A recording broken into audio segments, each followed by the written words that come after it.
My fellow Americans, I come to you in this blog to talk about a serious, in my opinion, constitutional crisis that we're facing in this country as we speak.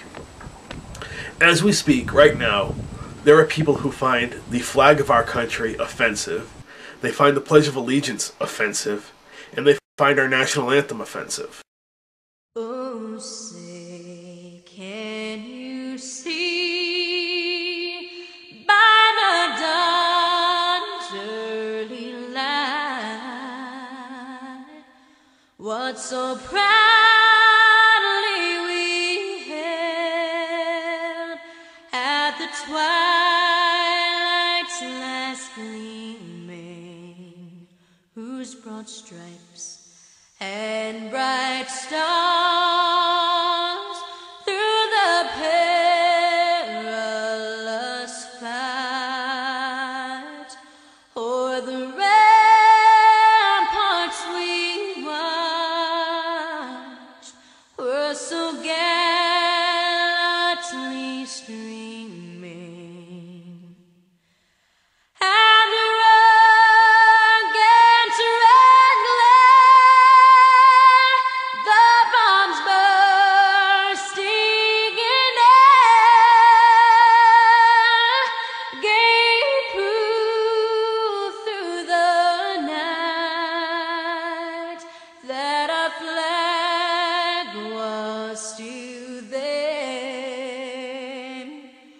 Oh, say, does that star-spangled banner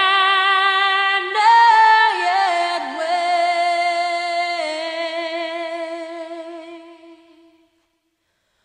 o'er the land of the free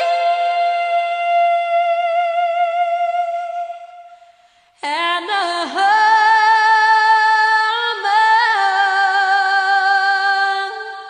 of the brave?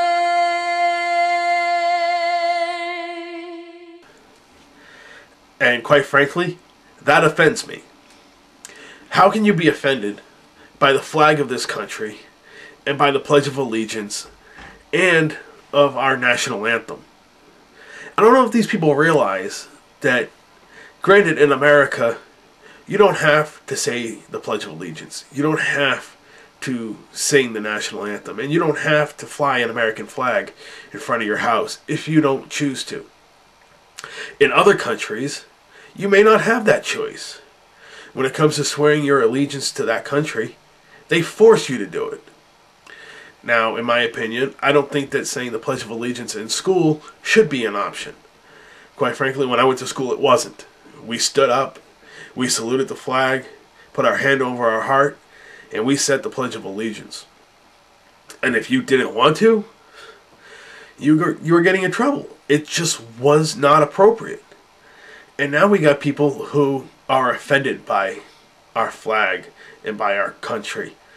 And quite frankly, all I have to say to you, if you're offended by the flag of this country and by saying the Pledge of Allegiance and the national anthem, get out of this country. Go to another country, see how they live. And then tell me that you're better off there than here. And tell me that you don't want to pledge allegiance to this country. Give me a break. Okay? We have people who fought and died for our freedoms and fought and died for that flag. And you find it offensive? That's ridiculous. Absolutely ridiculous. As a matter of fact, here in Massachusetts, in Arlington, Massachusetts, a very historical place in this state, the high school is not even going to allow students voluntarily to say the Pledge of Allegiance. And, you know, they have compromised a little bit, at least they're trying to make it appear that way, where the principal has basically told the students that if they come in early, they'll be able to do the Pledge of Allegiance before school. I don't know how many high school kids want to show up to school early just to say the Pledge of Allegiance. And I think they feel that that will deter people from trying to push this issue. The school committee said that they don't think they could find enough teachers willing to say the Pledge of Allegiance in the school. And, quite frankly, that's not right. Okay? We have teachers that are using freedoms that were given to them by men and women who shed their blood for this country. And they refuse to educate their students on showing a little bit of respect for that flag. In Massachusetts as well, there was a Gold Star father. His son died fighting in the War on Terror. And he was a substitute teacher at a school here in Massachusetts. And during the morning when they were saying the Pledge of Allegiance, apparently there was a girl that was giggling and conversating and not showing any respect for the flag. He asked this girl to at least show some respect for the flag because his son died serving this country. Apparently she got offended, went to the principal, and the superintendent of schools fired this teacher for asking this child to pay some respect to the flag that his son's coffin was draped in. Should he have been fired? No. Should the girl have been able to show some respect for this country and the flag of this country? Absolutely. Do I blame the child? A little bit.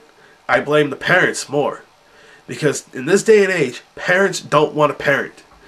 They want the schools to parent their kids. They want the neighbors to parent their kids. They want the government to parent their kids. And quite frankly, it's not the school's job to parent your kids. It's your job. And if you can't do it and you can't show your kids how to respect this country and how to respect our flag, and you don't want the schools to show them that, then I find a problem with you. And you need to leave. Okay? There was a video I saw in California where the police stood by holding back American citizens, holding American flags, while illegal immigrants from Mexico actually pulled down the American flag from a post office and raised the Mexican flag. And the police officers wouldn't do anything. Okay, that is not cool. There have been pictures where people have raised the Mexican flag over the U.S. flag. And apparently they haven't been taught flag etiquette because no flag flies higher than the American flag in America. It does not happen. Just as the American flag does not salute any other flag. However, if there are state flags in the area, the state flags will be lower than the American flag, and will also salute the American flag during flag carrying ceremonies. That is a fact. And we need to educate our kids on the proper respect for this country and this flag. And if you don't want to do it, and you don't want your schools to do it, then quite frankly, you're not a true American. And you need to seek some help or relocate your family to another country. Because this flag is my flag, and this flag is a flag that I was proud to serve in the military under, and a flag that, should I have died in war, my coffin would have been draped in this flag. And for what? For you to sit there and spit on it and to tell me that the flag is useless and offensive? No. You're useless and offensive if you think that way. And if you think that it's un-American to say the Pledge of Allegiance, I got news for you. It's un-American to think it's un-American to say the Pledge of Allegiance. So I ask that you educate your children and petition your school board. If your school does not encourage its students to say the Pledge of Allegiance every morning, I encourage you to call your school board, write to your school board, attend a meeting, and tell them that you want the Pledge of Allegiance in your schools. Thank you. Have a great day, and God bless America, people.